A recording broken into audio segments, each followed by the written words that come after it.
From the Kiss 92.5 studios in Toronto, Canada. Are you ready? Ladies and gentlemen. This is Roz and Mocha. It's Roz Mocha. What's going on? Hey guys, this is Bruno Mars. This is Selena Gomez. The Chainsmokers. Lady Gaga. Calvin Harris. Alessia Cara. This is Ed Sheeran. You're listening to my boys Roz and Mocha. Roz and Mocha. My boys Roz and Mocha. The Roz and Mocha Show. Between Roz and Mocha, who is your favorite? Mocha. Mocha. You guys are so funny, man. Congratulations, Lisa! Wow! You just won $1,000. That is amazing. Y'all just made my entire morning. Keep it up. You guys are awesome, man. This is the Roz and Mocha Show podcast. Roz and Mocha's Fix My Life. What advice can you guys give me? Okay, so my question is... Got a problem you can't fix? Roz and Mocha got you. Hey, Brian, how are you, man? It's Roz and Mocha. I'm great. How are you? Doing good. Why are you on FML? Okay, so how do you get paid when your company goes to you after going bankrupt? Wow. You wrote us this, man. Hey, Roz and Mocha, fix my life. I started working remotely in June for a new company doing business development. About 3 weeks ago, communication from them suddenly stopped, and we were eventually informed that the company had gone bankrupt and would be shutting down. They said we'd receive our final paychecks covering 3 weeks in the coming days, but we still haven't been paid. And now there's no way to contact them for updates. I'm looking for advice on where to start to make sure I get the money I'm owed. Should I reach out to the Better Business Bureau or somebody else? Hoping you guys might have some insight or at least help others in the same situation. Where was the company based? They're actually based out of Ottawa. Oh, so they're Canadian. Yep. Okay. Yep. As far as I know, once a company goes bankrupt, that's it for funds. No, they have to pay you. Do they? Yeah. Oh, okay. Yeah. So it's just a matter of chasing them down or finding out. No, hold on here. I was looking into this not that long ago. There was something else I was reading where there's something like this popped up. Why, does somebody owe you money? No. It was part of a larger article I was reading about a company where they were going through this same kind of thing. Hold on, let me look this up here. I think it's something called the Wage Earner Protection Program. You ever heard of that? I've not, no. Do you need the company's, what do you call it, their business number, though, in order to be able to track them down so you could get your funds? Okay, I've looked into reporting to the Better Business Bureau, so I'm not sure what you would need for what Roz is talking about. This is news to me. So this is a government thing. They just love giving people money, but for this one, I'm all for. So let me read you this. The Wage Earner Protection Program. So this isn't going after the company. It's something that the government provides. The Wage Earner Protection Program provides for the payment of outstanding eligible wages to individuals whose employer is bankrupt, subject to receivership, or the Wage Earner Protection Program qualifying insolvency proceeding within the meal.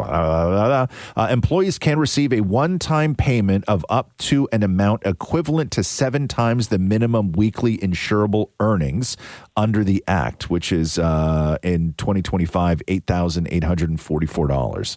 So you may want to look into that. What's that called again? The Wage Earner Protection Program. Okay. It's on the Canada.ca website. It's a government program. I don't know if you qualify for that. There's a whole eligibility thing that you got to fill out and everything else. But other than that, I would say reach out to an employment lawyer. Going to the Better Business Bureau isn't going to help you. But I would say reach out to an employment lawyer and see if they can give you some sort of advice. That's the only thing. When you're fighting a company that's gone bankrupt or fighting any company, you're not going to do it on your own or through something like the Better Business Bureau. The only way to do that is to go through a lawyer. Okay, that's what I thought. But, they owe me, I think it's 2 weeks of pay. And I'm thinking, is it going to be worth it to pay a lawyer? Yeah. Or... Well, that's math that you have to figure out, right? Right. I know a lot of these lawyers, they sort of, don't get paid until you get paid kind of thing. So you may not have to pay them up front. But as far as a company going bankrupt, I don't know what sort of protections you have. Legally, I don't know. All right. Well, what you told me now is that's news to me. So that's something I'll definitely look into. Yeah. Maybe I can get something at the end of the day. Yeah. I don't know. It's very detailed, man. Mm-hmm. But I would say that your best bet, you can sue them, right? Yeah. That was my only other thought. You know, will you get anything? I don't know. Like as Mocha said, you know, sometimes when these places go bankrupt, you know, they dissolve, and getting anything out of them, you know, you may have a judge say, "Hey, company, you owe this guy money, pay him," and they're going to go, "Okay, cool," and you're never going to get the money. Like there's no system that then goes to somebody's account and gets your money from them, right? Like then it's just up to them to pay you. All right. Well, I'm looking into one of those because, you know, rent's coming up, and we're gonna try to get something from these guys. Hopefully. Okay, bro. You need to get rent money from somewhere else other than these guys. Yeah. Oh yeah, we're already looking at new jobs right now. So yeah. Like this, you are not going to get this in time for rent. No. Like if they have creditors, I don't know fully how it works. But I think that the other thing you may need to look into, especially in Canada, is when a place goes bankrupt, like what is the chain of funds? Like, do they pay the creditors first? Do they pay their debts first? Do they pay their employees first? Do they pay their real estate first? Like, I don't know what the sort of who is owed money and who gets their money first, but that's what you should look into. Okay, perfect. Does that help, bro? That actually helps a lot because right, I was kind of just lost on what I should do next. Yeah. But, all the best, Brian. Awesome. Thanks so much. Also, Kirsten wanted to let Mocha know she'll be at Andrew Wilson's today. So if you're going to stop by. Oh, you're Kirsten's boyfriend. Kirsten, the tattoo artist. Oh, yeah. The one who I said she works out of the tattoo artist who I go and see. She works out of his studio. Your satellite office. Yes. I hang out there from time to time to do my work. Yes. All right, cool. Tell her I said what's up. I will. All right, later, dude. Later, Bye. bro. All right, take care. Roz and Mocha's Fix My Life. What advice can you guys give me? Okay, so my question is, Got a problem you can't fix? Roz and Mocha got you. Tracy, OMG, welcome to FML. I have so many questions. First of all, before we get into it, tell everyone exactly why you're here. How do I stay calm when the parents are the ones acting out? Tracy, you wrote us this. Last year, my kids started at a new soccer club with a bunch of players from another club. These are all 16-year-old boys. This year, it honestly feels like the parents are the worst part. My son, who some parents jokingly call Brad Marchand, has also been called, I'm going to bleep this, also been called a jackass, and even had parents tell their kids, watch out for his jersey number. Wow. How am I, as a parent, supposed to not react when I hear grown adults talking like that to a teenager on the field? First of all, Tracy. Yes. Are some of the comments, especially the Brad Marchand comments, warranted? What kind of a player is your son? I'm not saying it's right. I'm not saying it's right. No, I'll clarify that. These are parents on our team. Oh, on your team? No, which is funny. And as parents, obviously, don't want that. It's whatever. But if parents start reacting, my son will smile at them. He will wink at them. He'll even... Okay. That kind of stuff. So wait a second. Pause for 1 second. These are parents of kids on the same team as your son? No, the Brad Marchand is a funny thing. I'm more worried about the jackass part. Okay, but so all of this stuff is being said by who? Parents of kids on other teams?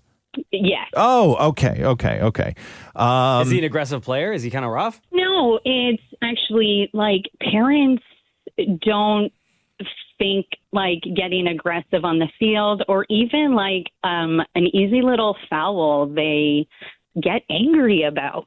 Okay. And is he a good player? Like he's better than like most on the field? Absolutely. Yeah. He knows the game. And it's not only my son. There's a lot. And it's not only this age group. It happens. I've seen it at like U11. So these kids are actually 10 years old and parents are getting into physical fights. Okay. Yeah. But you've been in this world for how long now? Oh, geez. He's 16 since he's been 3. Yeah. So you've seen the progression of athlete parents, right? 100%. Yes. So you should be used to it as long as you don't, participate or fire back. There's always going to be those parents. Right, of course. But how do you not say something when they're calling 15, 16-year-old boys these names on the field?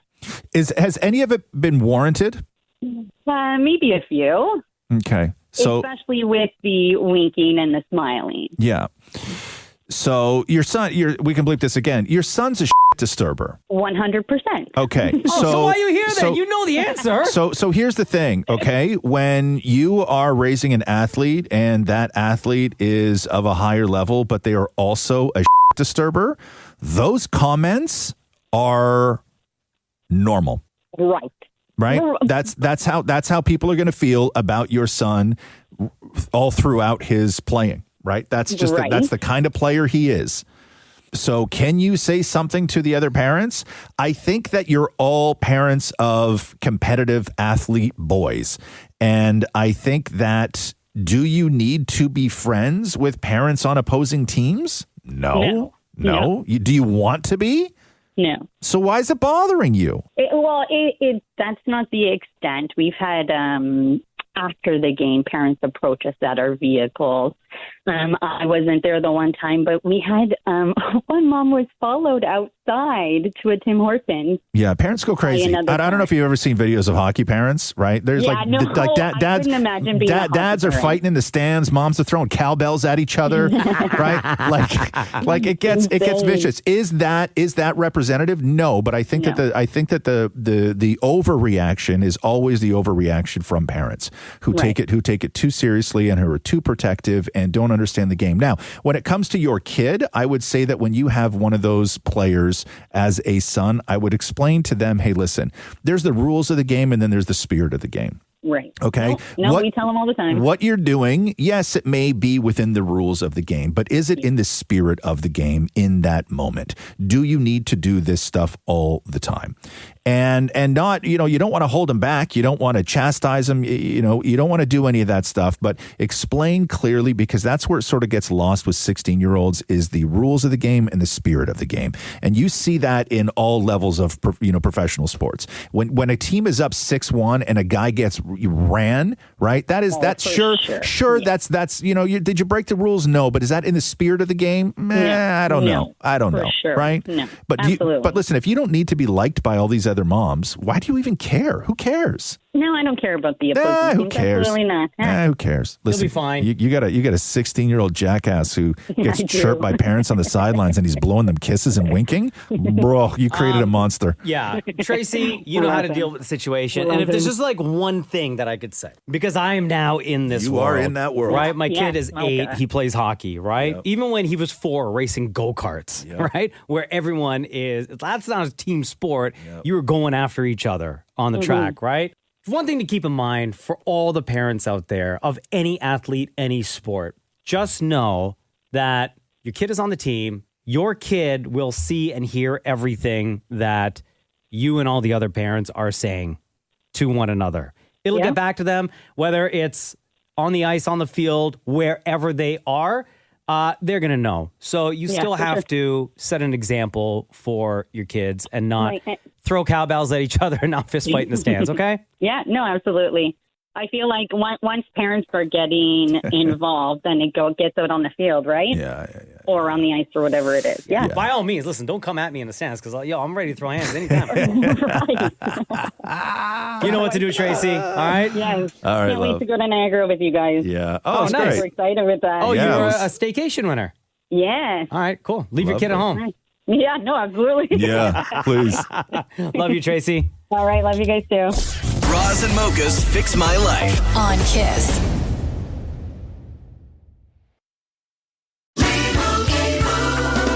And Doug. Here we have the Limu Emu in its natural habitat, helping people customize their car insurance and save hundreds with Liberty Mutual.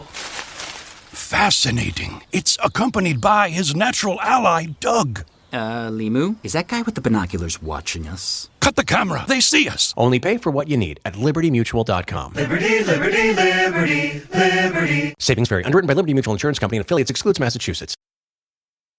Roz and Mocha's Fix My Life. What advice can you guys give me? Okay, so my question is... Got a problem you can't fix? Roz and Mocha got you. D, what's up? It's Roz and Mocha. Hi, guys. How are you? Good. Girl, I feel so bad for you. This is FML. What's up? How do I love someone who keeps disappearing on me? D.U. wrote, it says, hey, Roz Mocha fixed my life. I've known this guy since grade 11, and we've always had strong chemistry. We reconnected in 2010 as friends and officially started dating in 2018 for a year. After several fights, he broke up with me in 2019. I realized he has a dismissive, avoidant attachment style. Since then, we've been on and off. He returns when he wants, and I'd love to let him because of our connection. As a DA, what's a DA mean? Dismissive avoidant. Oh, that's a new thing. As a DA, he avoids conflict and disappears when overwhelmed, sometimes for months. I've tried being patient, even suggesting therapy to work through childhood issues and improve communication. He insists therapy won't help. I'm unsure if he truly believes that or if it's just an excuse. I know he cares and loves me, but I don't understand how someone can treat someone they love this way. Any guidance would be appreciated. What was that DA thing you said? Dismissive avoidant. So it's one of like the attachment styles. There's 4 attachment styles. And you've diagnosed this on your own? No, I mean, obviously I'm not a therapist, but from what I've seen, videos I've watched, books I've read, I mean, it seems like he leans towards that, but obviously I'm not 100% sure. Yeah. And he's never sought independently. He's never sought out help. Not for this, really. I suggested it. But I know for me, I lean towards the anxious attachment style. So for me, it's always, let's work through this. I have to have this problem solved. Okay, outside of you, does he have like friends and family that have recognized the same behavior or are just as concerned as you are? Not really. I mean, he's never been really open to talk about that kind of stuff. He has a small group of friends, and they all live far away. He does have his family here, his parents and his sister. And I don't even think he really talks to his sister much about it. So he's a very close not person. about you, but what's his relationship like with them? I mean, pretty good. He's close with them. He's close with his sister. I know that. Is there a chance? Because I know you're trying to look at this, analytically and put labels on it because you've labeled yourself, so you're labeling him, and obviously there's a problem, and it's got to be through therapy. Is there a chance that he hangs out with you because you let him, and he doesn't want to spend his life with you, but you like him a lot, and when he needs to sort of feel that thing that you give him, he gives you a call and you give it to him, and then he doesn't have to commit to you because you just give it to him. Right. And then he just goes about his life. Yeah, definitely. It's the validation piece, right? And it's been going on since 2019. Yeah. So how do you know outside of when he's hanging out with you that he's not completely different in the outside world? Like when he's with his family or when he's with his friends or when he's at work or just doing his own thing? Like what if he's a completely different person? I actually don't know that. But I mean, I've hung out with his family and his friends, and we've had, hangouts and stuff. And But have you ever had a conversation like what you're having with us about this stuff that you've recognized in him with them? To see if they've recognized the same behavior? No, I have not. No, because they probably don't see it. I think that maybe this isn't the guy for you. Because it's been a very long time. You seem to me very convenient for a guy who wants to dip in and out whenever he wants to. Whenever it's convenient for him. And the problem is that you think that he's fixable or somebody that needs fixing, and then once you fix him, he's going to be perfect for you, and that's not the case. That's rarely the case. Right. Because what you're trying to fix may not exist outside of when he's with you. So then what's the problem? Well, the problem is that you let a guy who's really not that into you come over every now and then, and you give him everything, and then he's like, cool. And then he dips. And then when he's, got an itch that needs scratching, you let him in. I know. I feel like I've started this cycle, but I don't understand, like, 6 years or 5.5 years, really.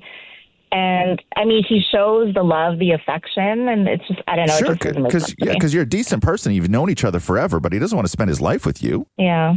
Plus, in your text to us, you said, like, within that 1 year that you guys were dating, that you broke up or he broke up with you after several fights. Well, no, so there's more to that. So we did have our fair share of fights during the first year, but he broke up with me because his best friend had passed in 2019. It was like stage 4 esophageal cancer, and he just, I don't know, he fell out of it. Like he was just lost. He didn't know what to do.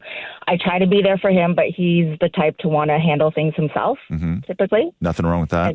And yeah, that's fine. I mean, everyone grieves in their own way, but And that's what kind of led to our break. But since then, it's been like on and off, on and off. So you guys were fighting over the fact that you want to be his person and he doesn't want you to be his person.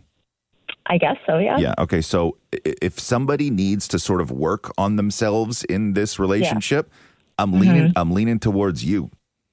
Right. Not him. Oh, I am working on myself. No. But what I mean is that you think that all of this is because of his attitude and the way he treats you. But I think that you need to figure out how you treat him, because the reason he's able to do all this stuff is because of you. Yeah. You make it very easy for him. Right. And you're getting nothing out of it, but yet you've like, oh my God, I invested so much time in this guy and I just need to fix him and then he's going to be perfect. It's not going to happen, Dee. Yeah. What happens if you tell him, I don't want to see you anymore? You're bad for me. I don't feel good when I'm around you. I don't know. Then he'll probably take it at face value and just leave me alone. Cool. So what does that tell you? He doesn't give a Yeah. Yeah. This is a D problem, not a boyfriend problem. Okay. So I need to work on myself. Well, no, you need to make some hard choices here. Yeah. Okay, Dee? Okay. Thanks so much, guys. Okay, All right, love. girl. Have a great day. Bye-bye. You too. Bye.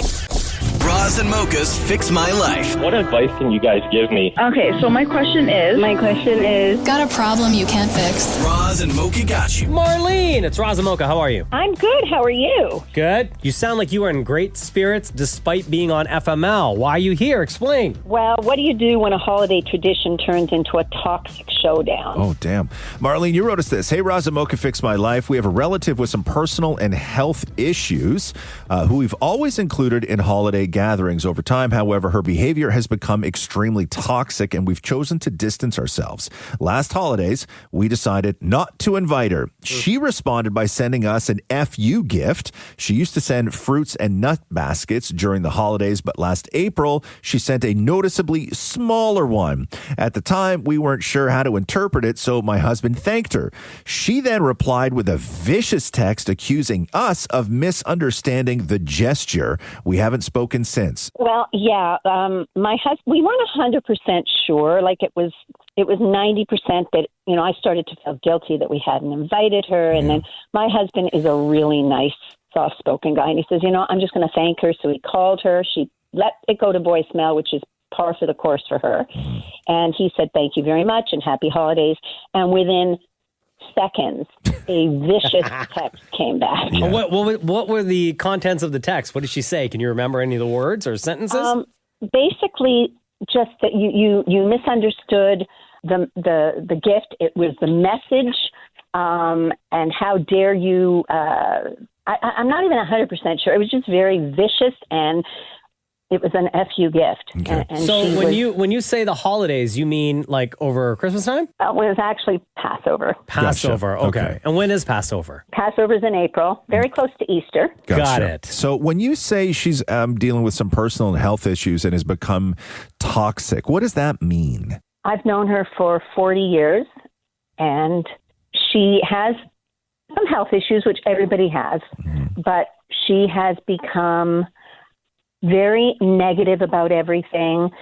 She's an incredibly aggressive driver because she's a very angry person. And unfortunately, we have felt that she is part of the family and we've kept inviting her. But to be honest with you, the last time the family got together, it was just too much. Sounds like my kind of woman. Give her my number next time Passover hits. I'll sit down and eat with her. Has anyone ever had a conversation with her since the attitude change? We tried. The attitude change was gradual. Yeah. And it's become, like I said, it's become toxic. And I sort of decided I want to cut toxicity out of my life. Is this just you or is this all the family? Like she doesn't get invited anywhere, or is this just you? Well, let's put it this way. It's a very small family. Yeah. And it's between us and my husband's sister. Yeah. And she's the one who invited her last, and my sister-in-law was pulling her hair out. Gotcha. So it's with everybody then. Pulling her hair out by the end of it. And there's no other family. She has no other family other than you guys. Exactly. Okay. So question for you.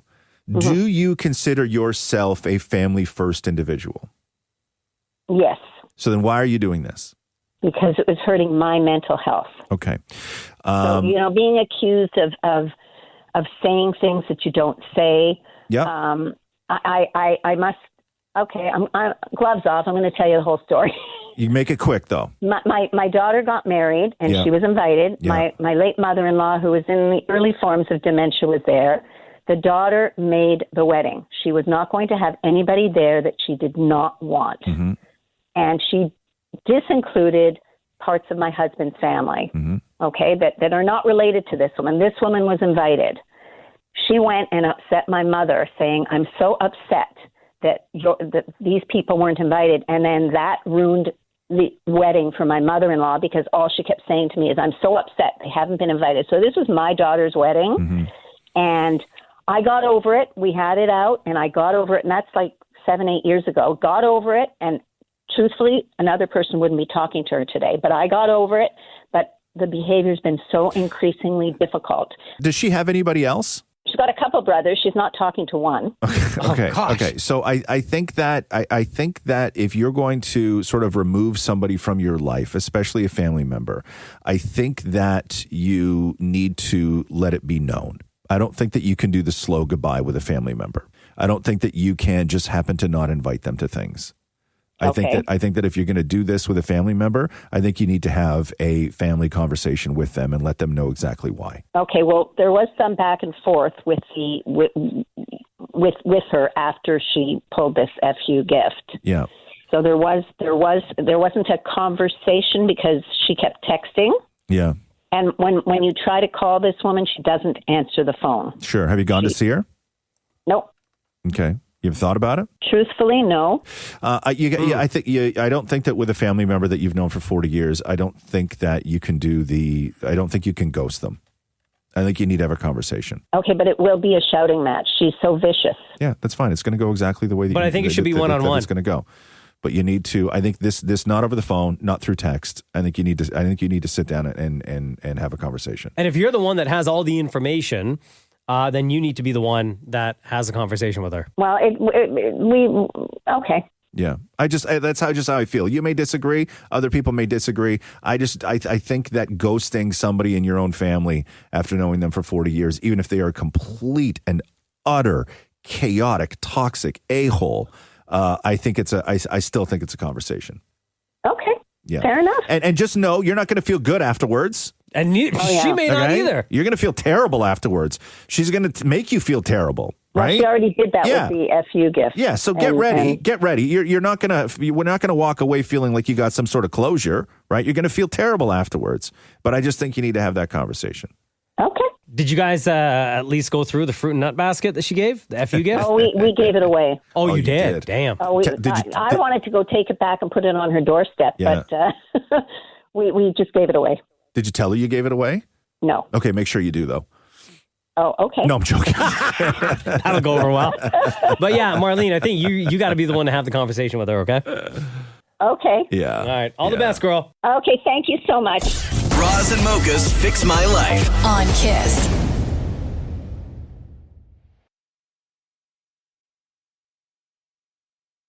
Roz and Mocha's Fix My Life. What advice can you guys give me? Okay, so my question is... Got a problem you can't fix? Roz and Mocha got you. All right, Melissa, this is FML. Tell everyone listening right now what's going on. I just wanted to know, how do I stop starting over and again and finally start following through on my goals? Melissa, you wrote, it says, hey, Roz and Mocha, fix my life. I need advice and help with staying structured. I know I have the potential of doing so much better for myself, but I always lack the follow through. I have so many goals of paying off debt, losing weight, living a healthier life, but I always find myself starting from day one over and over again.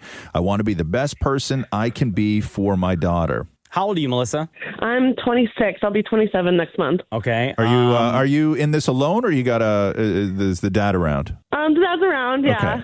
Okay. So what was the last thing that you set a goal with, and then you just stopped? You gave up? It's always the losing weight and just being healthier. Okay. Would you say you're unhealthy? Not unhealthy, but I could definitely make better choices with my eating habits and sleeping and just being active and just overall just being healthier, I could definitely make better choices. Okay, so is that the one thing that you want to focus on right now? Yeah. Because I think that in your situation, you talked about paying off debt, losing weight, healthier life, this, that, and the other. I think you are lacking focus all over the place, and I think you need to pick one thing that you want to focus your attention on and start working towards that and setting little goals for yourself when it comes to that one thing. And then you can start tackling other things. Yeah. I don't know, Roz, you may disagree or you may have a different approach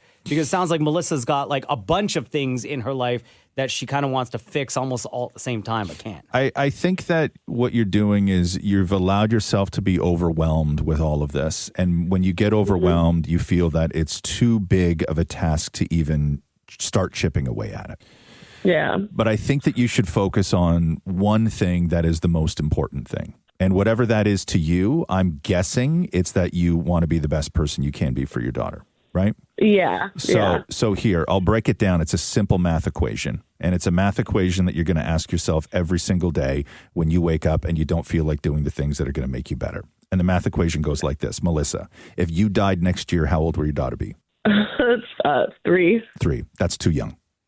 Yeah. So every single day, you're going to get up and you're going to say, if I die next year, how old's my kid going to be? And that's your motivation. Yeah. Wow. And here Right? I was going to suggest making a list. Right? Really good. It's just math. It's just math. That's great, dude. That's all you got to ask yourself. And if that doesn't work, then maybe you go talk to somebody. But that should be enough, okay? And things will seem a whole lot less overwhelming when that's your motivation. Yeah. And then what happens is that once you get a little bit old, once you get a little bit older, and once your kid gets a little bit older, when you've already established these patterns and these habits and this lifestyle, integrating a kid into all of that is so super easy. Like so super easy, especially when they're like around 5 or 6. Oh, yeah. Where you're like, yo, you want to go on like the coolest hike? The kid's going to be like, yes. Right? So after that, it's really easy to incorporate your kid into that. And if you join a gym, you know, find a place that is, cool that you can bring a kid. Like I know that's not all gyms, but there's some smaller private places where you're like, yo, I got a kid and I still need to do this. Are you cool if my kid grabs a skipping rope and goes off in the corner and skips for a half hour while I'm in here on the bike? Most places that are cool are going to say yes, right? Like you can integrate the kid into your goals, and then they become shared goals. Oh my God. You know what we did with Cruz when he was younger is, have you ever heard of Cosmic Kids Yoga? Yes, all that stuff. No, Melissa, I'm telling you right now. So it's yoga for kids, and the woman who hosts it, she's great.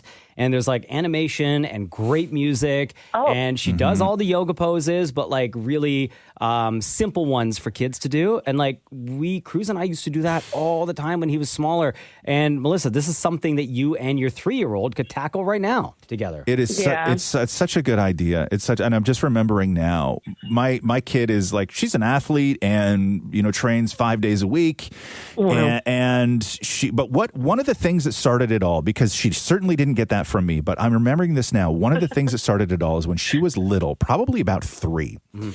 Catherine had the Trish Stratus yoga DVD. Oh, yeah? And Catherine would do it at home in the living room. And she got a second yoga mat and threw it on the floor and got Roxy a little yoga outfit with a headband and everything else. And that's what started it all, is that the two of them at like 4 years old, when Rox was 4, is they would do the Trish Stratus yoga DVD.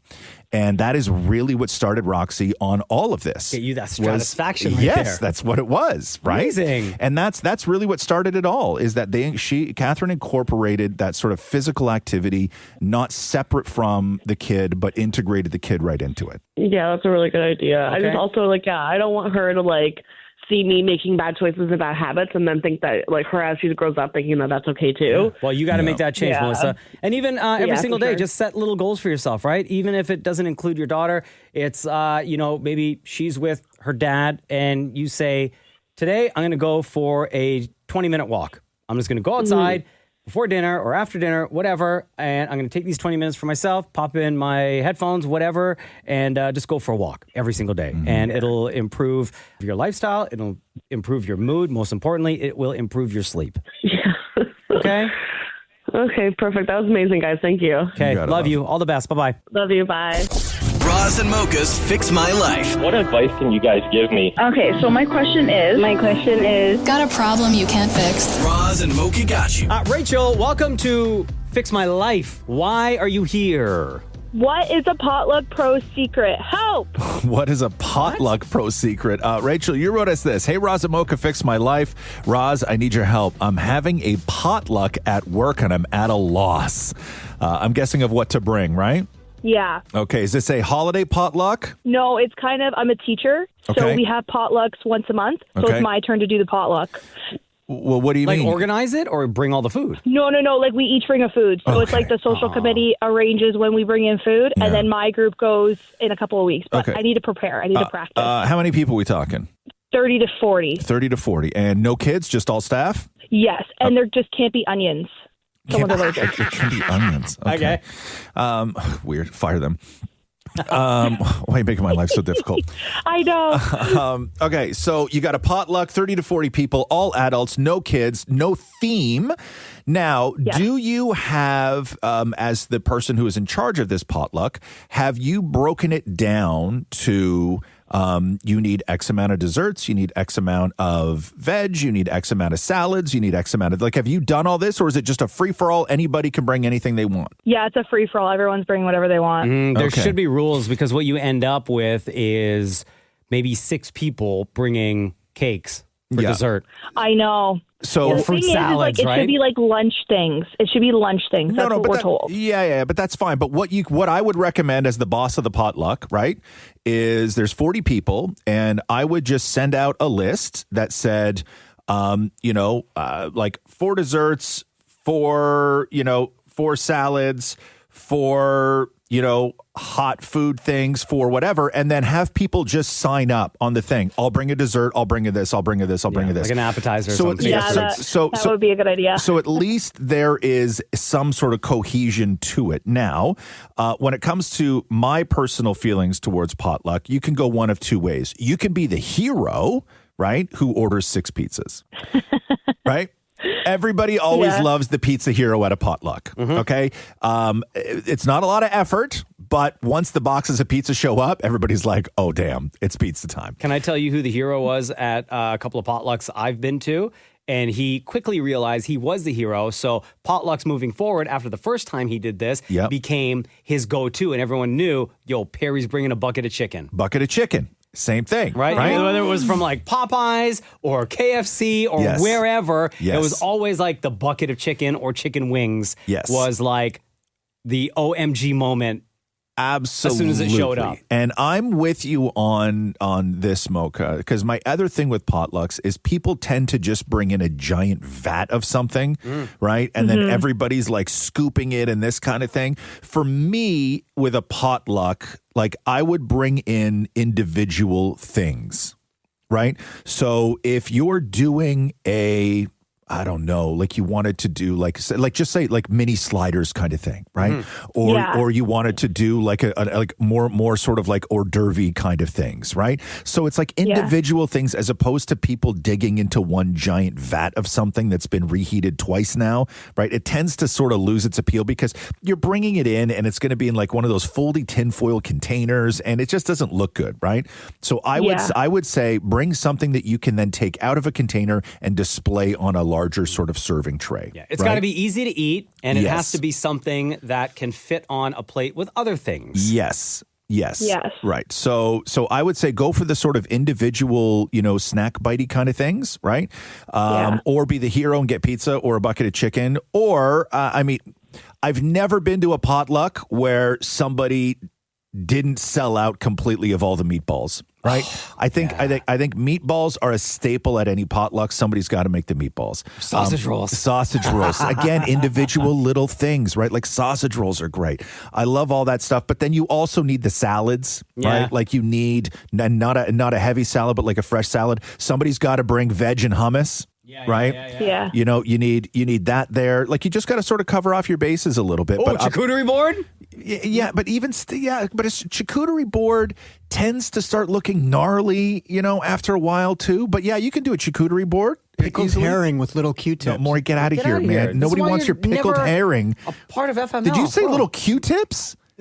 Toothpicks. Nobody wants to eat pickled herring with your Q-tip. Okay. Anyway, Rachel, what were you thinking of bringing or making for this potluck? I was thinking of like doing like a pasta salad because my friend who at work, she can't have dairy. So I'm trying to think of things that she'll be able to eat.